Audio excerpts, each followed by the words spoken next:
Welcome back. Today we'll discuss a very important mathematical tool which is used so often in physics that if you don't understand it, you'll not be able to proceed with the derivations in physics. I cannot say that you will not understand physics, you may understand physics, but as I told you, mathematics is language of physics.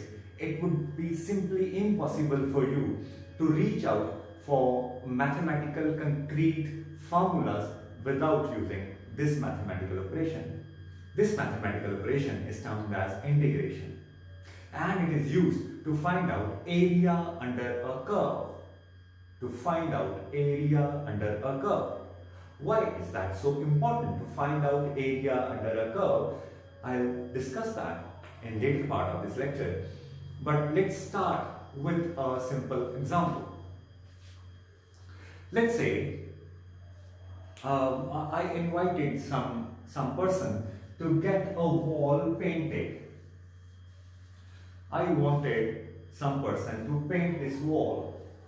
Its length was, let's say, x meters and its height was y meters, and I fixed with the person a rate of, let's say, rupees 10 per square meter. Rupees 10 per square meter for painting this wall. At the end of the day, the person said, give me my money. So it was easy to calculate how much I owe that man. Area of this rectangular wall is x into y, and the money which I owe to that man is equal to x into y into 10. Had the wall been not in the form of a square, let's say the wall was something like this. How would I calculate how much I owe to that man? You would say it is easy. It's a triangular section. It's a triangular wall. For example, let's say this is a staircase and an inclined section is there. So it is easy, you know, half into base into height. That is the area of the wall multiplied by whatever rate I have fixed that man. That is the money I owe to that man. You may ask me, let's say there are steps like this.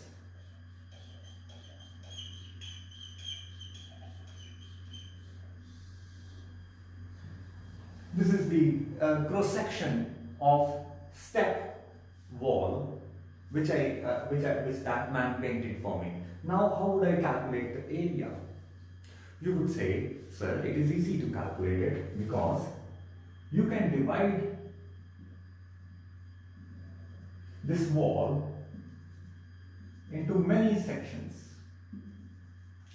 You can divide this wall into many sections. 1, 2, 3, 4, 5, 6, 7, 8, 9 and 10 sections. Each section has got different height and some length.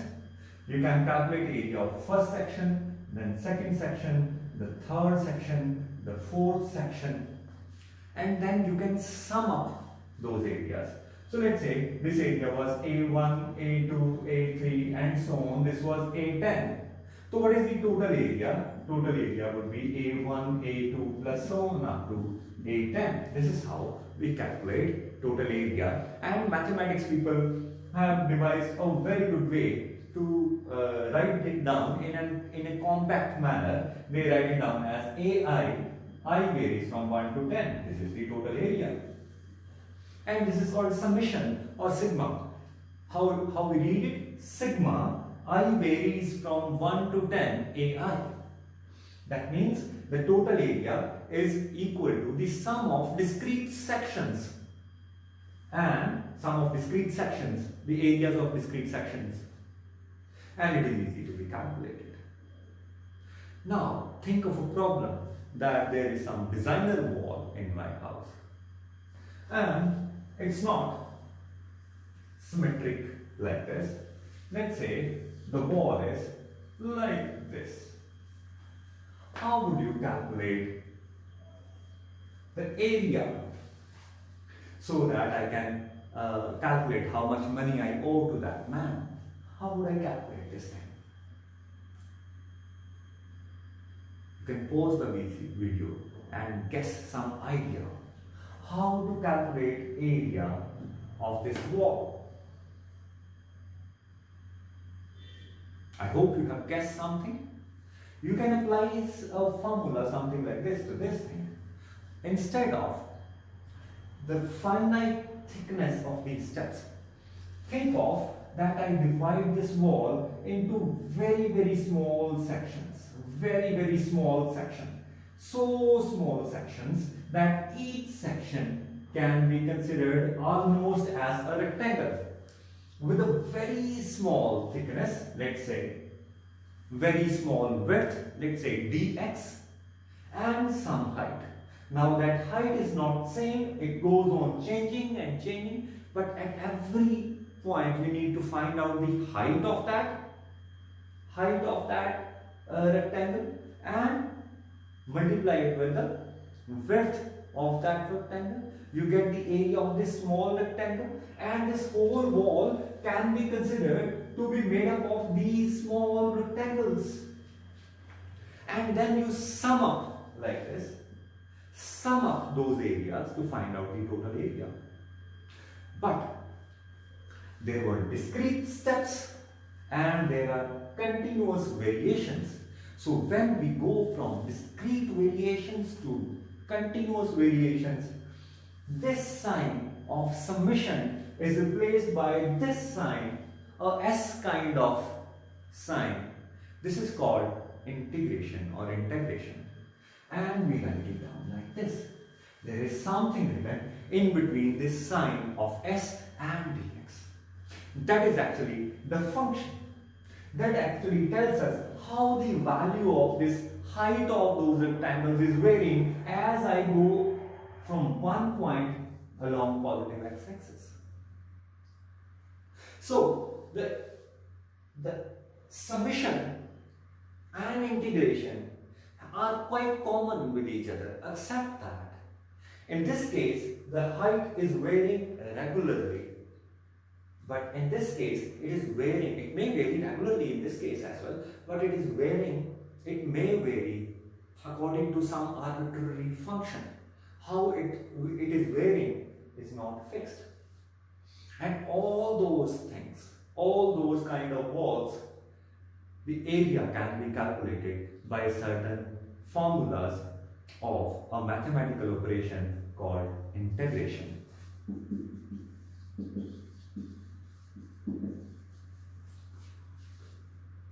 So we'll learn about a few formulas. Integration is a big topic, but we'll just introduce you so that you can start working with the language of physics, that is mathematics. And slowly you will learn more about integration. I will not discuss too much of integration in this lecture, but a few basic formulas which are essential. And very important thing, integration as a mathematical operation is just the converse of differentiation. For example, as if multiplication and division are converse of each other. You multiply something with 5 and then you divide it by 5, you get the same result back. Addition and subtraction are converse of each other. For example, you add 5 to something and then you subtract 5 from that, you will again get back the same thing. Similarly, if you have got a function, you differentiate it and then you integrate it, you would again reach back the same thing.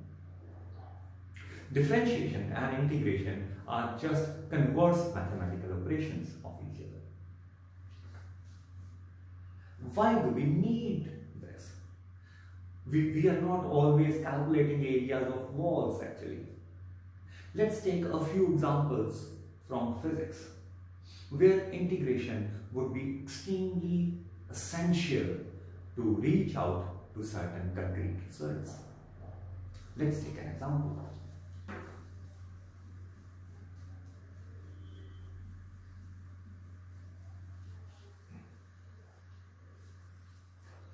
We know from our earlier study that work done is basically force into displacement. I'm just taking it in a crude way. Force, I'm assuming them to be the same direction. It is force into displacement which gives you work done. I say that I applied a force of 5 newtons and the body moved for 2 meters. The work done is 10 joules. It's easy. It's easy. But this was valid when force was constant. If, let's say, a train is moving and the driver keeps on pressing accelerators and brakes. So what is the total amount of work done by the engine in taking those bogies to some distance away from their starting point? Now sometimes the engine was applying, when the driver had put his foot on the accelerator, the engine was applying larger force, and when he was applying brakes, it was applying lesser force. So there is a continuous variation in the force applied by the driver on the bogies, and displacement is whatever, 10 kilometers, 20 kilometers. So would you calculate, how would you calculate the total work done? Would you individually calculate the force applied and let's say for 3 minutes this was the force applied, and during that 3 minutes this was the displacement, and then force changed, and then how much was the displacement during the next section? This can become a really tedious problem. So what do? The mathematics people have found the solution. They have found certain formulas of integration. So had it been, let's say this is force and this is displacement. If the force was constant, 5 newtons, and displacement was 2 meters, what is the area of this curve? Area under this curve? Length into breadth, 5 into 10, that's okay. The work done, you have obtained 10 joules, because it was a rectangle.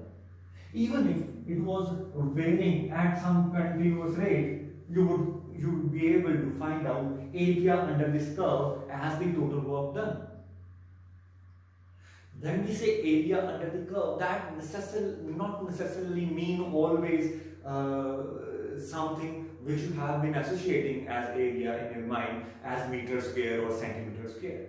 In this case, area is represented by the units of energy or work, that's joule, because Newton into meter.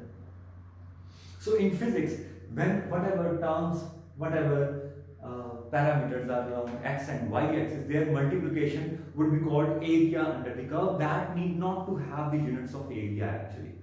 Now, what if the force applied is like this? What is the work done? You need to calculate area under this curve. You may say, oh, it's a semicircle. So you can calculate area under the curve until and unless you are encountering the regular shaped figures for which the formulas like pi r square or half into base into height or length into height, you know about it. What if it's an arbitrary thing? Let's say the force applied is given as 3x squared plus 7x. As x was changing, the force applied was changing. How would you calculate the work done? The answer is, in that case, you would divide, let's say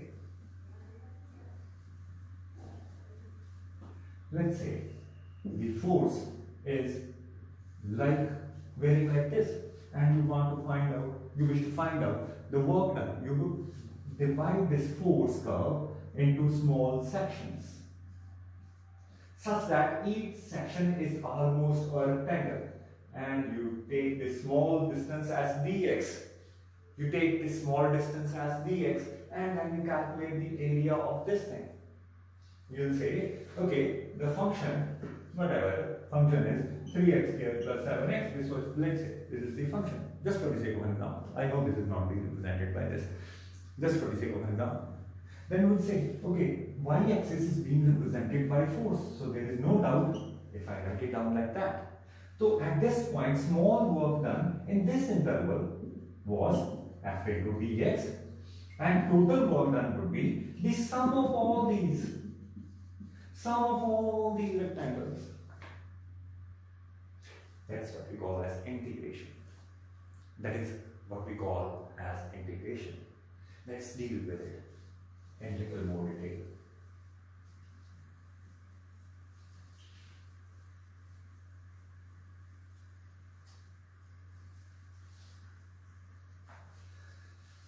There are certain formulas which are there to be used for integrating any function. I will discuss just a few of them which are basic in nature, which are essential to start with physics. The first formula is integration of x raised to power n dx. How to read it? Integration of x raised to the power n dx. Whatever comes between the sign of integration and dx, that is the actual function which is to be integrated.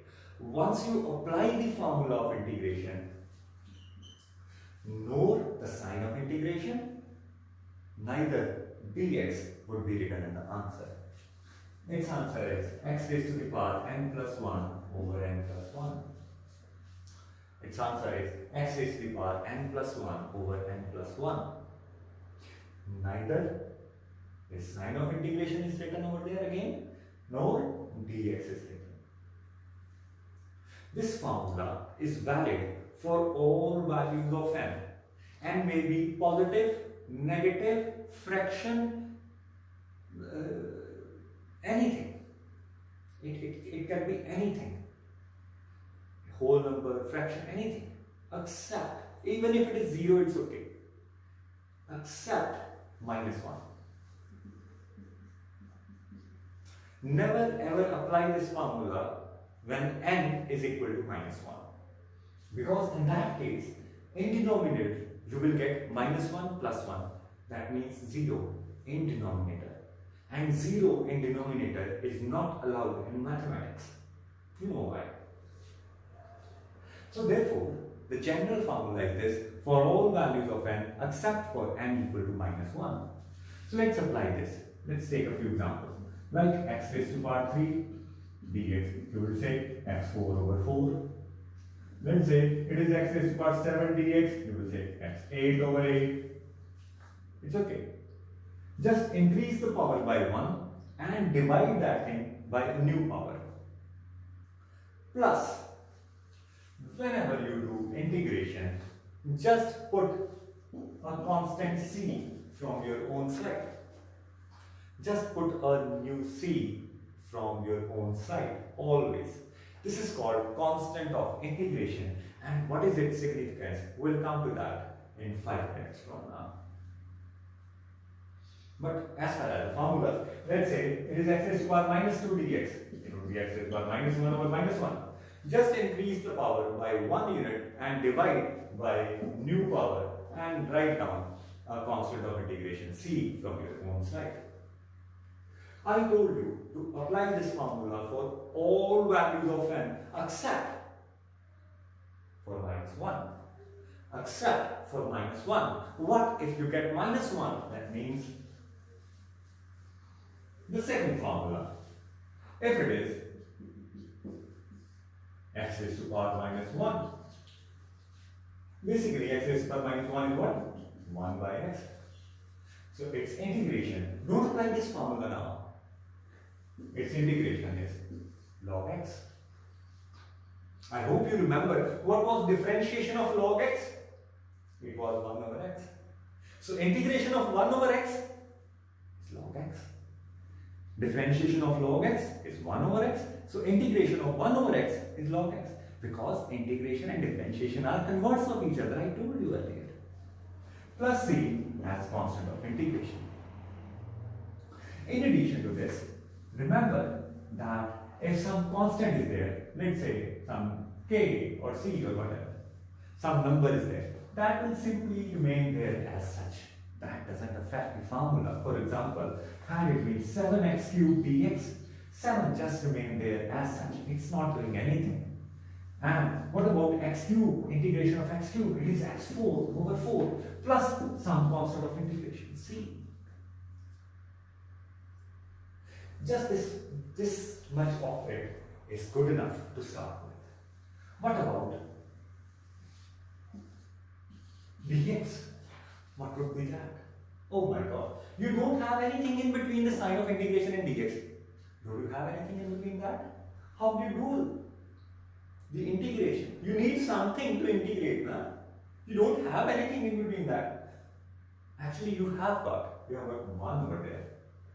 And you know, 1 can be written as x raised to power 0 dx. Because anything raised to power 0 is 1. So if there is only dx, simply integration dx, you would write down x raised to power 0 dx. And I told you to apply this formula for all values of n, for negative values, for positive values, for 0 values, for fraction values, but not for -1. Now it is 0, that means this formula is valid. So what would be the answer? Increase its power by 1. You increase 0 by 1, it becomes 1. That means x raised to the power 1 over 1 plus c. This is the constant of integration. So remember, if it's dx, the integration is x. And sometimes students mistake it, like saying that integration of dx is x. Don't say that. Integration of 1 is dx. Oh, sorry, integration of 1 is x. It's not the integration of dx, that's simply a sign of integration. Don't say integration of dx is x. Say integration of 1 is x. Had it been, let's say, dt, what would you get? T. What? Integration dv. Velocity, integration of velocity, you will get p. And so on. Now, I wish to point out the role of c, the significance of c. What is there? What is c and why it is there? Why we put constant of integration always whenever we integrate anything? Let's see.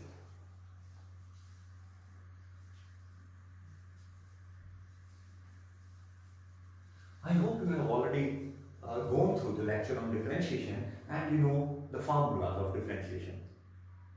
Let's take some function y as 5x cubed plus 3. What we will do, we'll see if integration and differentiation are converse of each other or not. Let's take a simple value then. First of all, let's say only 5x cubed. Differentiated, dy by dx is 3 into 5, 15, and we reduce the power by 1, that is x squared. That is the differentiation of 5x cubed. What do you do? Now, whatever you have got, after differentiating, let's integrate it. I am integrating 15x cubed. I told you the constant doesn't do anything. That will be written as such, 15. And you have got square over here. And then you increase the power by 1. It was x square over here. So it becomes x cubed divided by the new power. That is 3. What do we get? The same thing from which we started with. That means if you take a function, you differentiate it, and then you integrate it, you get back to the same thing. Let's take another example. Had it been instead of 5x cubed, let's say it was 5x cubed plus 3. Now, let's differentiate it. It will become 15x squared. The differentiation of constant is 0. That means you simply get 15x squared. And you integrated 15x squared. What would you get? 5x cubed. From where you started with? You started with 5x cubed plus a constant 3. But when you integrated it back, what you got? Only 5x cubed. The constant has been lost somewhere during the process of differentiation. And while integrating, you have no idea what that constant was initially. Had it been 7, 10, 20 or any other constant, you don't get a constant over here. That's why, to keep the things technically correct, we put a constant from our own side, and that's called constant of integration. This constant of integration cannot be obtained by any mathematical operation. It has to be obtained by some physical condition given, initial physical condition or any other physical condition. When we'll solve differential equations, there will be some constants given, some conditions given to us to find out this value of c. For example, the question may say that the velocity of the body was 0 at time t equal to 0, or the velocity of the body was that much at time t equal to 0. From those conditions, we would be able to find out this value of c. But as long as a pure mathematical operation integration is concerned, for the time being, we will put simply a constant from our own side and write down as plus c.